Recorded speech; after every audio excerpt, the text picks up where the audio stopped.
मुलांच्या आवडीचं काहीतरी खायला करायचं असलं की खूप सारा आटापिटा करावा लागतो. आज शेवग्याच्या शेंगाची खिचडी मी इथं बनवणार होते. 1 कांदा, 1 टमाटर आणि त्याच्यासोबत 2 शेवग्याच्या शेंगा इथं मी चांगले चिरून घेतल्या. 1 ग्लास पाणी आणि हळद आणि नमक टाकून थोडंसं शिजायला ठेवलं. सोबतच इकडे मी 15 मिनटं डाळ भिजू घातली होती तुरीची डाळ आणि तांदूळ एकाच कुकरमध्ये मी ते शिजायला टाकले.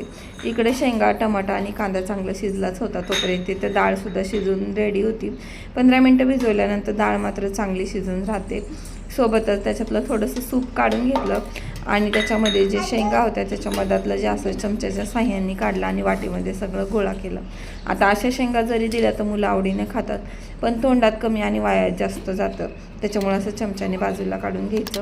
एवढ्या शेंगामध्ये एवढं सारं निघलं होतं. सोबत त्याच्यामध्ये 1 चमचा डाळ आणि 2-3 चमचे इथे मी तांदूळ टाकून घेतले. बाकीचा पण स्वयंपाक करायचा असल्यामुळे असं वेगळं केलं होतं आणि ती खिचडी तयार होती. तुम्ही सुद्धा आपल्या मुलांसाठी अशी खिचडी बनवू शकता. चलो बाय बाय, भेटूया दुसऱ्या व्हिडिओमध्ये.